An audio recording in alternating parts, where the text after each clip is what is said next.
marti soo gashay ma yihin duqaydii xamare dekadii iyo dugsigii baarlamaanka xamar baa leh berberadaadku ha qaado doonayaana ku leexan duqaydii baarlamaankaay doodaa waa ka yaabne dib wax loo eego oo dardaara waxaan leeyahay arrintaa yaan leel duufin waa 26kii ilaa maanta tiibaa taagan kan duulay markaan dib u eegnay intii aan la macaamilaynay koonfur inay weli taagan tahay halkay taagnayd 26kii ra'yiga ay qabaan iyagu markii cabdirashiid uu gobolada ku marayay dalka oo dhan gabadhii uu tiriyay simacade markuu marayay kala baydh weedhii uu berigaa timacade yidhi halkay xamar ka taagnayd ayay maantana ka taagan tahay waa mise sannadood ra'yigoodu oo ah inay dafirsan yihiin inaanay jirin dowlad somalilaanda oo xora oo ka madax bannaan oo ay si musadawacnimo ay isugu darsadeen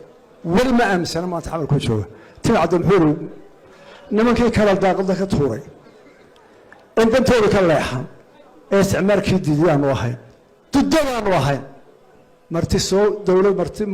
marti soo gashay ma yihin duqaydii xamare dekadii iyo dugsigii baarlamaanka xamar baa leh berberadaadku ha qaado doonayaana ku leexan duqaydii baarlamaankaay doodaa waa ka yaabne dib wax loo eego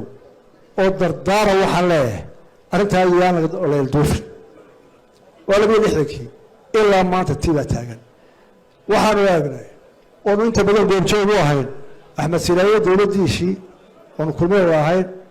waxaa halkan maanta ila joogaan markhaati ila ah faysal cali waraab maarkaya cirra wuu joogaa iyo aniga iyo faysal oo wada xisbiyada madaxyadooda markaa ahayn dowladdii silaayo uu axmed silaayo loo xista hogaaminayo ninkaa maanta erdogan oo malaha bariga prime minister iyo foreign waxaaye shirkii aanu ankara ku qabannay doodii ka dhacday axmed silaayo ilaahay ha u naxariista inuu sidaa nin soomaaliya oo oday uga garramay nimankii halkaa joogay xasan sheekhana u ahaa laftiisa maalintaa ninkaa la garramayay 25 daqiiqo axmed silaayo hadlayay markii uu dhameeyey xasan sheekh baa kacay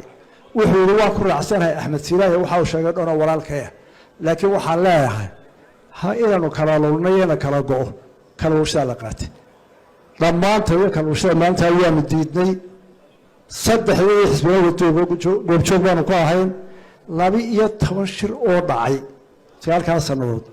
midna natiijo lagama helin kamay garaabin laba su'aalood baa isla hor fadhiyey kala go'maysa Soomaali iyagoona ka go'onay oo annagu xiritaan ku dagaalamayno anigu waxaan leeyahay oo ku taageerayaa riyaale madaxweyne riyaale wada hadal Soomaaliya maanta dib loo fariistaa inuu yahay waqti lumis oo aanay waxba ka soo baxaynin iyaguna way ka dagaalamayaan Somaliland waa dowladda qura ee caalamka ka dagaalamaysa in la maqlo aqoonsi Somaliland dagaalka xigta inaguna waxaanu ka dagaalamaynaa Somaliland baa ka mid ah Soomaaliya marka labada halka kala taagan waa hadal ku heshiin maayaan waxa quloo lagu heshiin karaa iyadoo la helo dowladaha caalamka ama shar caalami ah oo arrinta loogu qaado si loo kala garleeyo